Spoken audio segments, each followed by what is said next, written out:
Queremos compartir con ustedes cómo pasar un poco de la teoría a la práctica, cómo ponemos COVID-5 en la práctica, cómo hacemos para que todo eso que hoy sabemos que se necesita hacer lo podamos hacer de una manera más expedita.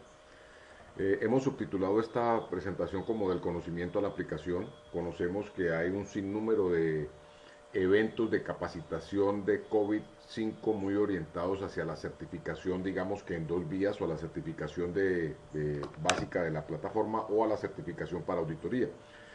Digamos que esos cursos cumplen un propósito y es precisamente la certificación.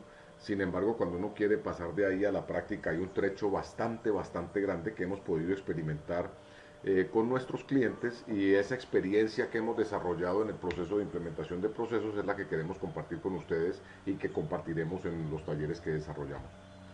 Un poquito de quién es Delta Asesores. Nosotros nacemos en el 91, hace 23 años ya.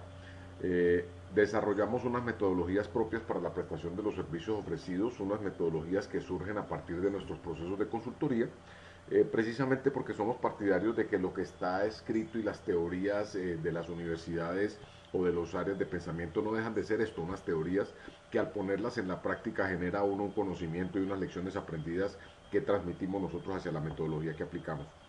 Hacemos procesos de consultoría, hacemos formación profesional y tenemos medios publicitarios, y hemos consolidado una red de socios en América Latina con la cual hemos atendido más de 100 clientes y más de 1000 funcionarios formados en metodologías propias. Nuestra misión es agregar valor a los procesos de nuestros clientes, ofreciendo un servicio con impacto efectivo, con una calidad importante, y lo hacemos a través de socios estratégicos en varios países de América Latina y a través de nuestro portal web y los boletines electrónicos.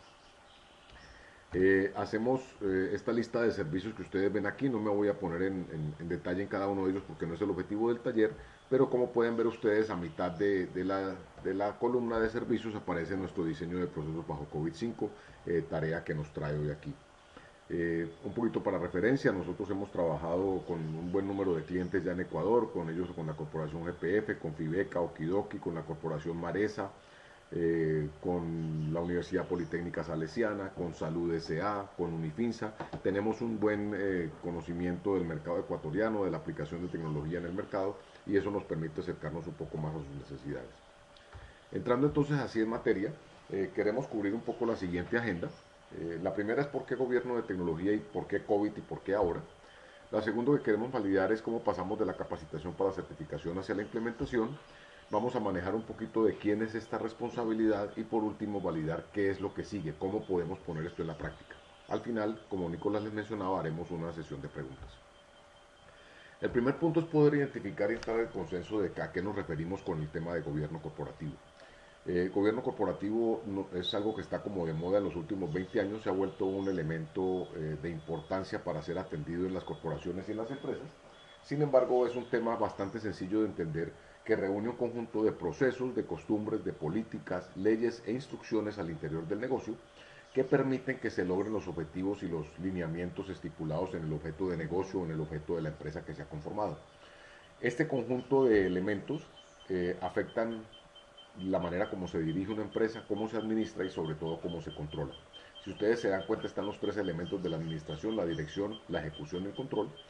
Y entonces este tema de gobierno corporativo lo que hace es indicar a través de procesos, costumbres, políticas, leyes e instrucciones cómo vamos a tomar las decisiones de negocio. El gobierno corporativo de tecnología informática es solo un subconjunto de este gobierno corporativo, pero se enfoca en la tecnología informática. Entonces, si volvemos a la definición que vimos en la diapositiva anterior, estamos hablando de leyes, procesos, procedimientos, etcétera, que permiten hacer la administración, la dirección y el control de las tecnologías de información dentro del negocio. Adicionalmente, permiten validar cómo es el desempeño y el manejo del riesgo de las mismas. Tenemos claro que tecnología no puede seguir siendo una caja negra porque ya forma parte del negocio, y entonces el gobierno corporativo de tecnología lo que implica es la implantación de un sistema en donde todos los jugadores, incluyendo la junta directiva, participen en el proceso de selección. Eh, en este proceso es necesario validar y determinar cómo ejecutamos, cómo se toman las decisiones, quién responde por las decisiones que se toman y por sobre todo cuál va a ser el resultado que se obtenga con la aplicación de la tecnología. ¿Por qué gobierno de tecnología? ¿Por qué es necesario entrar en estas temáticas hoy?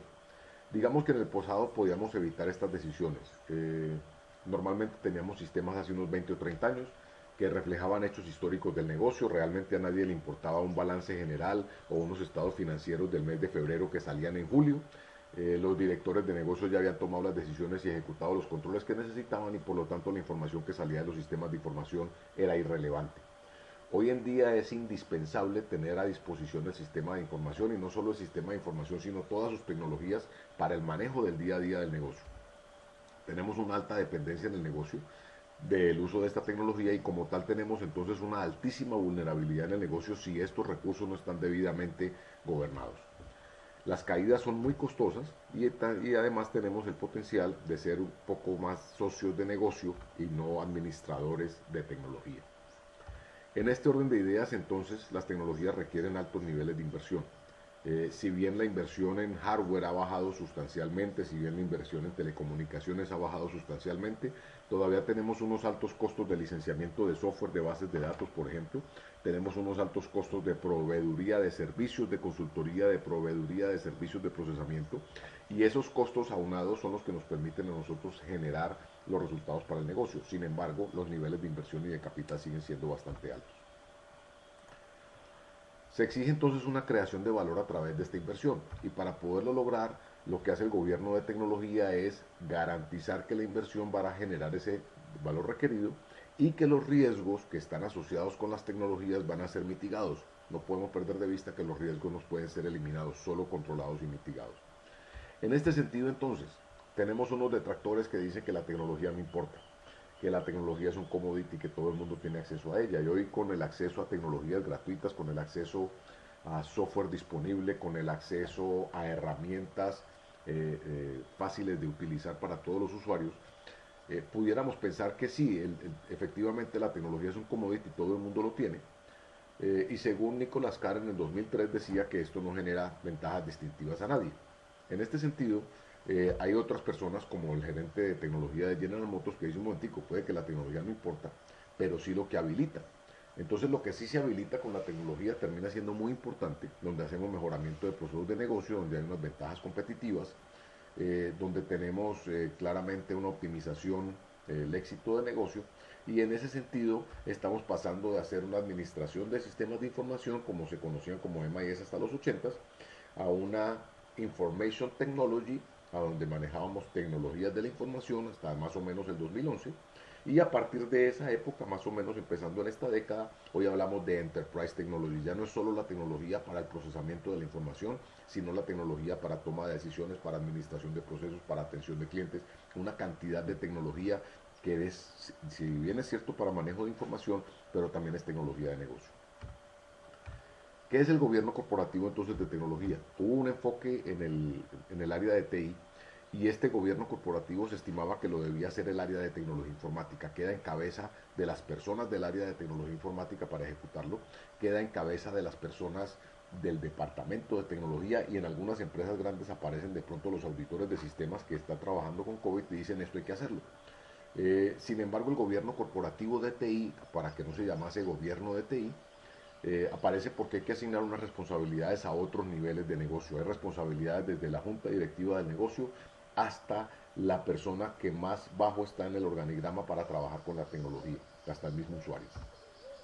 Entonces este gobierno corporativo lo que aborda es una implementación de procesos, estructuras y mecanismos que nos permiten administrar y gestionar la tecnología para generar valor con las inversiones basadas en tecnología informática. Es un concepto bastante sencillo, no es complejo de entender, no es complejo de validar que efectivamente hay una inversión presupuestal bastante alta, en algunos casos llega entre el 5 y el 10% de los ingresos de la compañía al año se invierten en tecnología y por lo tanto no es extraño pretender que una empresa quiera tener un retorno de esa inversión como mínimo lo que tuviera de tener ese dinero metido en su mismo negocio con márgenes de aproximadamente del 10 o el 15% que pudiéramos tener el curso final.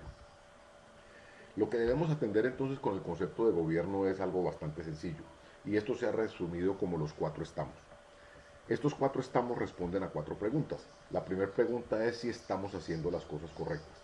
Esta primera pregunta lo que nos va a llevar es a decir si estamos haciendo lo que el negocio necesita que se haga. La siguiente pregunta es la pregunta de si lo estamos haciendo de la manera correcta. Y aquí tenemos varias formas de hacer lo que debemos hacer. Algunas son correctas, otras no son correctas. si al hacerlo lo que estamos ejecutando, porque uno es tener la forma correcta para hacerlo y otro es hacerlo correctamente en forma directa, y una vez contestemos esta pregunta, si al hacerlo correctamente es si estamos obteniendo los beneficios que dijimos en un principio que íbamos a obtener. Esto es cíclico y arrancamos con esta pregunta de estrategia, es si el negocio quiere ir hacia donde está yendo. Segundo, desde el punto de vista de arquitectura, qué elementos está poniendo juntos, qué está orquestando para poder hacerlo de la manera correcta. En la ejecución tenemos que ejecutarlo acorde a como se dice en la metodología, acorde como se debe ejecutar, acorde para obtener los resultados y por último obtenemos el valor de esta ejecución. Para citar un ejemplo muy sencillo, podemos determinar en el negocio que estamos orientados hacia proyectos, entonces la estrategia que estamos definiendo es nos vamos a orientar hacia proyectos y eso lo que indica es que hacemos las cosas de esa manera. La manera que definimos es trabajar con una metodología propia de desarrollo de proyectos y construimos nuestra metodología a partir de 3 marcos como el de PMI, PRINCE2 e ISO 21500. Una vez tengamos una metodología de proyectos, falta ver si dentro del negocio ejecutamos esa metodología o nos la saltamos por el vigor del trabajo que ejecutamos. Y por último, si al aplicar esa metodología estamos obteniendo los beneficios que dijimos que íbamos a obtener. Las dos preguntas de arriba se consideran las preguntas tendientes a la generación de valor y las dos preguntas que están abajo se consideran las preguntas tendientes a la arquitectura, a la ejecución de los proyectos como tal. Hay un tema de información que se vuelve un recurso crítico para todas las empresas. La información se crea, se utiliza, se retiene, se expone y se destruye. Y la tecnología informática hoy forma un papel clave en estas acciones, tanto así que tenemos esta tecnología presente en todos los aspectos de la vida empresarial y personal. Y solo para hacerles pensar un poquito de cómo se ha distribuido esto y cuáles son los retos que tenemos hoy, piensen en una nota que ustedes han apuntado en su teléfono celular mientras están en reunión con un cliente, donde reflejan las conclusiones de una reunión, donde reflejan las conclusiones de la negociación de precios, tiempos de entrega y cantidades a despachar. Se monta en el vehículo que lo va a transportar, se le olvida su dispositivo y hasta ahí llegó su recordación de la reunión. Hasta allá tenemos que llegar con el manejo de esta información y cómo controlarla. ¿Qué beneficios empresariales estamos buscando? Estamos buscando mantener la información de calidad. Estamos buscando generar valor con estas inversiones. Por lo tanto, es obtener los objetivos estratégicos y realizar estos beneficios con la tecnología. Queremos excelencia operacional. Queremos mantener el riesgo que se relaciona con las tecnologías en un nivel aceptable y optimizar el costo de estos servicios. Todos estos beneficios se buscan con la aplicación de la tecnología y es lo que el negocio le está poniendo como tara a los directores de tecnología. Señores, necesitamos hacer este tipo de requerimientos. El valor para el inversionista se busca ¿dónde? Se busca con la generación de resultados, con base en un buen gobierno, con base en que las juntas directivas y los ejecutivos del negocio deban administrar un proceso para administrar la tecnología de información y hay unos requerimientos legales y regulatorios que exigen que se utilice un marco de referencia para poder aplicarse. Tenemos 4 tipos de herramientas para poder implementar un tema de gobierno corporativo. La primera herramienta se conoce como marcos de referencia, que son unos conjuntos de conceptos estandarizados para enfocar una problemática que sirve como referencia para enfrentar y resolver nuevos problemas similares. Están las mejores prácticas, que son elementos que se han utilizado repetitivamente, que han generado un resultado aceptable y que se espera que de ser aplicadas en otra situación similar rindan similares resultados. Aparecen los cuerpos de conocimiento o body of knowledge o box como los conocemos, que son ejercicios o esfuerzos que tratan de incorporar en un documento o en un conjunto de documentos todos los términos y actividades y procesos y sugerencias que se encuentran dentro de un dominio profesional. Tal vez el más conocido es el PMBOK, pero también existen BOKs para arquitectura empresarial, para arquitectura de negocios, para manejo de datos, para manejo de información. Hay un sinnúmero de estos disponibles. Y por último, pero no menos importante, están las metodologías. Y estas metodologías son una lista de chequeo, es lo que nos gusta a los ingenieros, que nos digan el paso 1, 2, 3 y 4 y cómo lo debemos hacer. Normalmente una metodología es cuando no hay tiempo para el resto y buscamos hacer la lista de chequeo de manera rápida. Desafortunadamente no necesariamente una metodología solita sirva para hacer lo que necesitamos hacer sin tener en cuenta los otros 3. Hay un modelo de gobierno de tecnología que hemos construido con nuestros clientes a partir de trabajo durante más de 20 años con ellos, donde hemos generado una casita con 6 pilares. Un primer pilar donde tenemos que determinar procesos de administración de servicio, uno para desarrollo de aplicaciones o de soluciones, el otro de seguridad, el otro de administración de proyectos, el otro de planeación y el otro de calidad. Estos 6 pilares están sobre los cimientos de las operaciones de TI. Si miramos cada uno de estos pilares, hay metodologías, marcos de referencia, mejores prácticas o cuerpos de conocimiento que permiten atender este tipo de requerimientos. Para la administración de servicios trabajamos con ITIL o con ISO 20000. Para el tema de desarrollo de aplicaciones o adquisición de aplicaciones y su montaje trabajamos bajo CMMI. En los temas de seguridad existe la ISO 27000 como norma ya aceptada para manejo de seguridad de la información. En el tema de administración de proyectos tenemos 3 elementos que nos colaboran: el PMBOK del PMI, está PRINCE2, que es el que se utiliza en Europa, y está el ISO 21500, que es de reciente incepción por parte de la Oficina Internacional de Estándares. En planeación de TI no hay mucho para trabajar, hemos desarrollado precisamente por ese vacío nuestra propia metodología de planeación estratégica de tecnología, y en sistemas de calidad aparecen los conceptos de ISO y 6 Sigma. Y aquí quiero dejar un ejemplo de un poco lo que está pasando en nuestro entorno, y es que así como el manejo de un ISO 9000, por ejemplo, o un Six Sigma exige que haya un número de empresas muy grandes para trabajarlo, si uno quisiera tener empresas con sistemas de gestión de calidad, pero empresas pequeñas, se requeriría una normativa un poco más pequeña. Y es así como en Colombia, por ejemplo, aparece la norma técnica colombiana 6000, que es un ISO 9000 pequeñito. En ese mismo orden se está trabajando en establecer un CMMI pequeño, un ISO 27000 pequeño y una gestión de proyectos simplificada, de tal manera que las pequeñas empresas también puedan aprovechar este tipo de herramientas. ¿Qué pasa con COVID? COVID nos dice, mire, yo tengo un elemento de 4 patas en la parte de ejecución y uno de gobierno, pero todo este tema de COVID me dice mucho del qué, no me dice mucho del cómo. Y en esta diapositiva que ustedes están viendo aquí estamos sobreponiendo las metodologías o marcos de referencia o mejores prácticas que vimos en la diapositiva anterior sobre los 5 grupos de procesos de COVID. Aquí tenemos, por ejemplo, el tema de Príncipe PMBOK cubriendo los procesos de alinear, planificar y construir y adquirir. Están los temas de seguridad, están los temas de administración de procesos. COVID nos dice muchos qués, muy pocos cómo. Los cómo normalmente los tenemos que obtener de estos otros marcos de referencia o mejores prácticas o cuerpos de conocimiento. ¿Qué sí nos hace COVID? COVID nos ayuda a crear valor a partir de las tecnologías, y lo que hace entonces es garantizar que vamos a hacer un uso razonable de los recursos con base en una optimización de niveles de riesgo para poder realizar los beneficios. Habilita la información y su tecnología para poder ser administrada y controlada para todo el negocio, y hay 5 principios habilitadores que son genéricos para todas las empresas de todo tamaño y todo tipo. ¿Cómo arrancó COVID? Arrancó como un elemento para hacer auditoría. En el 98 pasó para poder hacer control, en los 2000 empezó para temas de administración con COVID-3. Digamos que el último de mayor distribución fue COVID-4 o COVID-4.1, que se utilizaba para gobierno de tecnología. Se agregaron 2 elementos adicionales como Valite y Risquite, el primero para manejo de valor y el segundo para manejo de riesgo. Y todo esto ha sido conjugado en una sola última versión que es COVID-5. Digamos que COVID-4.1 nos aportaba mucho en la solución de las 2 preguntas de abajo de los 4 estamos, y le aportaba directamente al proceso de si estamos ejecutándolo de la manera correcta y si lo estamos ejecutando correctamente. COVID-5 le agregó los conceptos de Val y T para determinar la pregunta de si estamos haciendo lo que debemos hacer, y por último, cómo medir si estamos obteniendo el valor. Entonces las 2 preguntas de arriba las resolvemos con uno de los bloques de COVID-5 y con los otros 4 resolvemos las preguntas de abajo. COVID-5 tiene 5 principios. Uno, que quiere satisfacer las necesidades de todas las partes interesadas, cubre toda la empresa de extremo a extremo, quiere aplicar un marco de referencia único integrado a la solución de todos los requerimientos, hace posible un enfoque holístico y por último separa lo que es el gobierno de la gestión.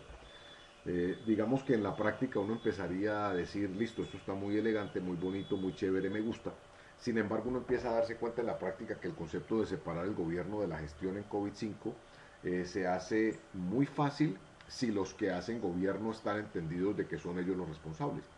No podemos perder de vista que la responsabilidad sobre gobierno no recae exclusivamente en el gerente de tecnología, recae desde la junta directiva hasta la persona más baja en la pirámide, y es indispensable que haya un lineamiento desde la gerencia de la compañía a que el gobierno corporativo de tecnología se ejecute como un mandamiento más de gobierno corporativo. El objetivo principal viene a ser la generación de valor. Y fíjense que la generación de valor, como lo marca el marco de referencia de COVID-5, es apuntarle a tres puntos concretos. Uno, realizar beneficios. El otro, optimizar el riesgo. Y por último, optimizar los recursos. Y para esto hay diseñados 37 procesos. Ustedes ven en los 4 cajones azules que hay unos grupos de procesos de alinear, planear y organizar, construir, adquirir e implementar, entregar, dar servicio y soporte y monitorear y evaluar. Y en la parte verde aparecen los que son de evaluar, dirigir y monitorear como 5 procesos para el gobierno corporativo. Eh, se darán cuenta ustedes por qué el azul y el verde los manejamos en las 4 preguntas. El verde responde a las 2 preguntas superiores, el azul responde a las 2 preguntas inferiores. En estos grupos de procesos, durante el taller y durante la consultoría, hacemos una separación por enfoque. Hay procesos que están orientados al gobierno, otros al control, otros a la estrategia, otros a la ejecución y otros al diseño. Y en ese grupo de enfoque separamos los procesos por áreas y podemos determinar cuáles terminan siendo los que yo debiera aplicar y en qué orden. COVID-5 tiene la siguiente estructura.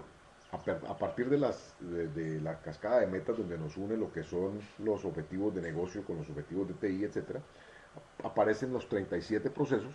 Para cada proceso COVID nos indica unas metas y unas métricas que se deben utilizar para cada proceso, muy conformados dentro de la estructura del Balance Scorecard, y es por eso que nosotros hacemos una introducción al Balance Scorecard para poderlo construir como herramienta de medición dentro del área de TI. Y además tiene unas prácticas. Para cada práctica hay unas actividades que se deben ejecutar y para cada práctica hay una serie de salidas. Entonces empezamos a mirar que nos estructura mucho más COVID-5 sobre lo que hacía antes COVID-4, y es de decirnos qué documentación debe estar por fuera, qué debo estar midiendo, cómo lo debo estar midiendo, qué actividades debo ejecutar y si estoy ejecutando esas actividades, qué salidas estoy obteniendo. Tanto así que en el nivel de evaluación de los procesos que se hace con la metodología que aporta COVID-5, que se conoce como el PAM o el Process Assessment Model, nos invita a calificar el proceso como que se ejecuta si y solo si las salidas se están produciendo.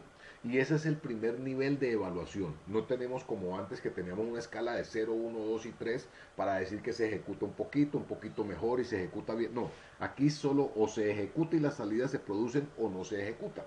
Eso nos pone una tara un poco mayor en los procesos de implementación, porque ya los auditores lo que van a venir a mirar es no solo que yo les diga que ejecuto o no ejecuto, sino demuéstreme, hágame una prueba documental de que las salidas se producen. Fíjense que para el nivel 1 no estamos hablando de que la salida tenga calidad. Eso ya está en los niveles superiores que más adelante les comento. En este orden de ideas necesitamos pasar a la práctica. Ya les conté que tiene COVID muy por encima. Obviamente no pretendemos en este ratico contarles qué hace COVID, porque pues se nos sale del tiempo. Pero sí queremos mostrarles cómo pasamos todo esto a la práctica. Hemos diseñado un proceso o una metodología de 3 bloques concretos de desarrollo. Un primer bloque donde vamos a priorizar los procesos. Son 37 procesos que tenemos que diseñar e implementar. Si los hacemos todos a la vez nos vamos a golpear contra una pared. Hay unas diferencias enormes entre los procesos de gobierno y los procesos de ejecución, y dentro de los mismos procesos de ejecución hay unas diferencias enormes entre la aplicación para cada uno de los procesos. Entonces lo que buscamos es algo que nos permita priorizar los procesos, ponerlos en orden, de mayor impacto para el negocio, que atienda las estrategias del negocio, o de mayor impacto para el área de TI o resolver una problemática particular. El siguiente punto es diseñar los procesos. Una vez tenemos en orden los procesos, ya nos tenemos que sentar a definir cómo queremos que ese proceso opere al interior de nuestra compañía, cómo lo vamos a poner a trabajar, cuáles van a ser los puntos de control, cuáles van a ser las salidas, cuáles van a ser las entradas, de dónde salen los números, de dónde salen las métricas, qué vamos a medir, quién toma decisiones, quiénes son los responsables, una cantidad de elementos que tenemos que tener en cuenta para el diseño del proceso. Y por último, hay que implementarlo, porque no nos podemos quedar con un ejercicio académico de simplemente pintar muy bonito un proceso sin implementarlo. Si nos metemos un poquito en detalle de cada uno de estos procesos o bloques de construcción, podemos mirar que la priorización de procesos ataca a unos puntos particulares. Lo primero es determinar las metas corporativas, y estas metas corporativas deben estar estructuradas en un plan estratégico de negocio, en un documento, en un lineamiento o hasta en una conversación con el gerente de la compañía. Luego hay una cascada de metas que se hace de los objetivos del negocio o de las metas corporativas hacia las metas que debe tener el área de tecnología. El documento de COVID nos permite hacer este apareamiento de determinar cuáles metas de negocio me exigen trabajar sobre cuáles metas de TI, y hay una cascada también de metas de TI hacia los procesos de TI. Por eso esto se conoce como la cascada de metas.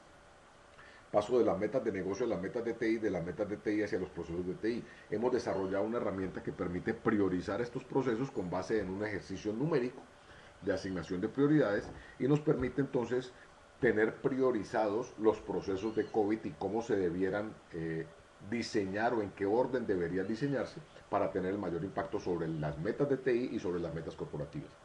Es claro que una herramienta como esta, que es enteramente numérica, luego está sujeta a validar si tenemos los grupos de trabajo idóneos, si las personas están en el ánimo para hacerlo, etcétera, otra serie de condiciones blandas que requieren también ejecutarse para tomar decisiones de por dónde arranco. Normalmente cuando hacemos esto a nivel de consultoría, lo que buscamos es que el cliente asigne grupos de trabajo que podamos asignar a diferentes procesos, y por lo general diseñamos entre 2 y 4 procesos acompañando al cliente en ese proceso para que los grupos queden entrenados de cómo utilizar todas las herramientas y artefactos disponibles, y ya el cliente pueda seguirlos diseñando hacia adelante. Por último, hacemos una evaluación de alto nivel con el Process Assessment Model para ver en qué estado se encuentra cada uno, y seleccionamos los procesos que se van a desarrollar. ¿Qué salidas tenemos de todo esto? Tenemos dos salidas concretas. Uno, los procesos priorizados. Nos van a decir en qué orden debemos ejecutar los procesos. En algunos casos hemos visto muy prudente priorizar dentro de cada dominio de COVID. En otros casos los hemos priorizado juntando todos los 37 procesos, y en ambos nos hemos dado cuenta que el objetivo se logra. Ya depende más bien cómo lo quiera manejar la compañía y cómo quiera priorizar. Adicional a esto, tenemos unos responsables asignados. Algo que COVID-5 nos aporta bastante es la generación de un grupo de responsables a través de unas matrices de responsabilidad, donde nos dice para cada proceso quiénes son los responsables. Herramientas que nos permiten un poco conformar grupos de trabajo, determinar quién es el dueño de cada uno de los procesos, y habrá unos procesos que no son del resorte del área de TI o la misma auditoría, sino que son procesos que deben elevarse hasta la junta directiva o hasta el directorio, y una tarea que se debe hacer adicional para poderlos convencer de que eso se debe hacer. Ya tenemos priorizados los proyectos, ya sabemos en qué orden los vamos a ejecutar, ahora tenemos que diseñarlos. ¿Qué pasos seguimos para el diseño? Lo primero que tenemos que hacer es identificar qué vamos a medir. No hace mucho sentido diseñar un proceso si no sabemos qué vamos a medir dentro del proceso. Si bien la evaluación de tener métricas en los procesos es algo que se ve cuesta abajo, si bien esta evaluación se maneja con base en el nivel 2 o nivel 3 de madurez, si no identificamos las métricas desde un principio, es muy probable que el proceso que diseñamos no nos produzca estas métricas. El punto más complejo de definir un sistema de balance scorecard o un sistema de métricas o de indicadores, como lo quieran manejar, es la obtención de la información para generar los indicadores. Por lo tanto, aquí nos concentramos un poco en cómo hacer la identificación y cómo generar las fuentes para garantizar que una vez diseñado el proceso, este mismo nos genere los indicadores que debemos generar. Luego diseñamos las salidas. Es claro que el proceso nos lo van a evaluar con base en la obtención de salidas. Es claro que tenemos que tener salidas de cada una de las etapas. Es claro que tenemos que tener salidas de cada uno de los procesos. Y en ese sentido diseñamos las salidas. Trabajamos en unos elementos digitales de tal manera que nos permita hacer fácil la utilización de estas salidas. Y ya miramos un poquito qué hacemos con ellas en la etapa de prueba, piloto e implementación. Luego tenemos que diseñar el flujo del proceso. No sirve solo la salida, sino que hay que diseñar el flujo del proceso. Para esto utilizamos notación BPMN, Business Process Modeling Notation, que es una notación de entrada para el manejo de BPL o el manejo de lógica de procesos de negocio.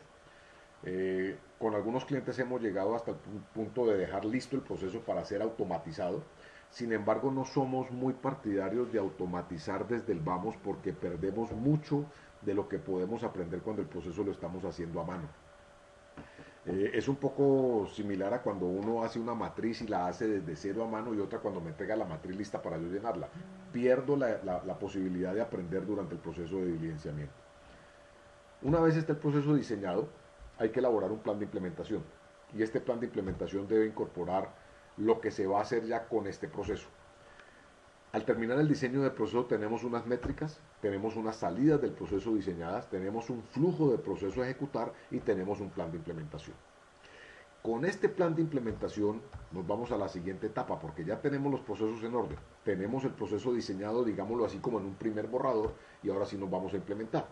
Y en esta implementación hacemos una etapa, digamos que en dos pasos. Una primera es que identificamos a los interesados y los socializamos, los capacitamos en cómo va a quedar trabajando el proceso. Lo siguiente es ejecutar una prueba piloto, y aquí termina como la primera etapa de esta implementación. En esta prueba piloto debe generarnos unos ajustes que nos va a permitir mejorar el flujo de proceso, mejorar las salidas. A veces nos damos cuenta que hay un campo en el documento de la salida que es irrelevante, pero nos hacen falta otros dos que son importantes para una métrica, que hay una métrica que se definió que no nos sirve para tomar decisiones, que hay un responsable dentro del proceso que no se tuvo en cuenta, que hay un punto de control que hizo falta. Todo esto solo lo podemos determinar cuando ponemos el proceso a rodar. Una vez efectuados los ajustes, hacemos un plan de despliegue para ejecutar este despliegue y garantizar que el proceso quedó implementado en toda la compañía. Del punto 3 al punto 4 hay un proceso de iteración hasta que quedemos satisfechos que el proceso que se va a ejecutar cumple con los propósitos que necesitamos que cumpla. No nos podemos dejar llevar por el perfeccionismo, porque si lo dejamos así, jamás terminaremos implementando un proceso. Todos los procesos tendrán fallas, todos tendrán posibilidad de mejoramiento. Les guardo eso ahí en la trastienda un poquito para que tengan en cuenta qué pasa después de llegar a nivel 1, cómo hacemos para llegar hasta nivel 5 de madurez, pero eso lo hacemos en una etapa de maduración del proceso y no para arrancar. Aquí es mejor arrancar con algo que relativamente opere bien y no con una cosa perfecta que nos demore 1 o 2 años en arrancar. Generamos entonces unas salidas, una lista de interesados. Reitero que para esto tenemos unas matrices que nos indican quiénes son los responsables de cada proceso y que participan en él. Hay una socialización. Normalmente el grupo que diseña el proceso no es el mismo grupo que lo va a implementar, faltan los grupos de usuarios, falta el resto de la gente que tiene que conocer cómo se va a manejar esto. Hay una prueba que se ejecuta donde medimos tiempo, medimos rendimiento, medimos la obtención de las métricas, medimos los valores, generamos los puntos de control, y al final tendremos entonces un flujo final que implementamos y un plan de despliegue de cómo se va a replicar en el resto de la compañía. Hay unos procesos que no requieren mucho despliegue, que es un proceso sencillo, pero hay otros, por ejemplo, como el manejo de incidencias en una mesa de ayuda, que lo utiliza toda la compañía. ¿Cómo se hace el mejoramiento de los procesos? Este mejoramiento parte de un primer nivel que dice que el proceso se ejecuta, un segundo nivel que dice que se está gestionando, un tercer nivel que dice que está establecido, un cuarto nivel que está predecible y un quinto nivel que está optimizado. Nosotros llegamos al primer nivel en este primer diseño. En las evaluaciones de COVID-5 que hemos hecho en múltiples clientes, ni siquiera estamos en el nivel 5. Por lo tanto, no tiene mucho sentido ponernos como un objetivo inicial llegar a nivel 2, 3 o 4 o 5. En los casos en donde tenemos uno o dos procesos que cumplen con el nivel 1, que es como el caso general, no tiene mucho sentido pasarlos a nivel 2 cuando de pronto hay otros procesos más prioritarios que ni siquiera llegan a nivel 1. Entonces, con el nivel 1 lo que decimos es que el proceso se ejecuta, y reitero que esa ejecución de proceso significa que hay una salida de ese proceso que se produce. En el segundo nivel estamos garantizando que los procesos se hacen de forma administrada. Hay un plan, un monitoreo, y los productos de trabajo están establecidos, controlados y mantenidos. En el tercer nivel, el proceso está administrado y se implementa, utiliza un proceso que está definido, que obtiene la salida del proceso. En el cuarto nivel el proceso opera dentro de los límites de control, y en el quinto nivel el proceso es predecible. Entonces fíjense que podemos hacer aquí un ejemplo con esto, donde decimos que el proceso se ejecuta, es que tenemos una mesa de incidencias. Esa mesa de incidencias nos está generando una satisfacción entre los usuarios. La ejecución de ese proceso se implementa en forma administrada, es decir, todo el mundo sabe por dónde se debe utilizar la mesa de incidencias, todo el mundo sabe dónde se colocan los requerimientos, el departamento de TI responde por estos requerimientos, se obtiene todo lo que necesitamos que se maneje. En el nivel 3 significa que estamos trabajando con unas salidas de proceso acorde a los requeridos. Ya miramos aquí la calidad de las salidas del proceso. En el cuarto nivel sabemos que tenemos unos límites de control para tiempos de respuesta de cada una de las incidencias y problemas. Y en el quinto nivel sabemos que una vez logrado ese umbral que queremos, subimos ese umbral cada vez para tener un mejoramiento y optimizamos el proceso. Hay unas dimensiones de esta capacidad que son los 5 niveles, que los hemos puesto como una escalera en donde hemos indicado cuáles son los niveles de evaluación. El primer punto es el desempeño del proceso, o sea que se ejecuta. El segundo punto es que hay una gestión del desempeño y gestión de los productos de trabajo. En el tercero es que esté definido. En el cuarto que haya medición. Y en el quinto que haya innovación. Y ustedes podrán decir, pero un momentico, si hasta el nivel 4 no solo voy a hacer la medición, ¿para qué desde ahora me meto con el tema de las métricas? Y entonces un poquito decimos lo mismo con las salidas que van hasta el nivel 2. Si nosotros desde un principio del proceso empezamos a generar elementos que vamos a requerir en los otros niveles de madurez, el camino hacia la cima va a ser mucho más expedito que si desde el principio solo decimos que hay una ejecución de un proceso y que se ejecuta nomás porque sí lo hago. Lo que buscamos aquí es en el proceso de mejoramiento, en la medida que vamos subiendo en esta escala, ir mejorando los productos del proceso, ir mejorando las métricas, ir tomando decisiones de control desde lo más temprano posible. Si cuando lleguemos al nivel 4 que es predecible y queremos hacer un control y medición de los procesos y no hemos tenido en cuenta las métricas, nos va a tocar devolvernos mucho en el tiempo para rediseñar el proceso para que nos genere las métricas. Y aquí es un poquito lo que les decía, donde traemos nosotros la experiencia en este tipo de procesos, que leyendo lo de los documentos de COVID, oyendo un curso sobre certificación, no se transmite la experiencia de cómo es que se implementa esto en la vida real. ¿Qué conclusiones podemos generar a partir de todo esto que les estoy comentando? Lo primero es que si se requiere generar valor, que sí se requiere generar valor con la aplicación de las tecnologías, y a la vez se le está exigiendo al departamento de tecnología y a la compañía en general que se optimicen los recursos y se minimice el riesgo en la utilización de estos recursos. COVID nos presenta un conjunto de procesos que permiten caminar hacia ese objetivo que ponemos en el primer párrafo. Adicionalmente, con COVID es que están midiendo al departamento de tecnología. Todas las auditorías que se hacen a los departamentos de tecnología se hacen con base en COVID o algo similar a COVID. En muchos países como Colombia, Costa Rica, en Ecuador se está empezando a generar, pasa en Argentina, estamos viéndolo en México. Las entidades financieras están siendo controladas bajo unas normas y circulares que emiten las entidades de control financiero, y estas normas están muy pegadas de lo que es COVID. Desafortunadamente en algunos países todavía siguen con COVID-3 porque era con un objetivo de control más que de generar oportunidades, pero no demoraremos en ver los pasos hacia adelante de ir avanzando hacia COVID-4 y 5, y nadie nos mirará con malos ojos y cuando nos vengan a auditar sobre un proceso de manejo de incidencias, lo estamos haciendo dentro de un esquema mucho más avanzado que el mínimo requerido en una versión anterior.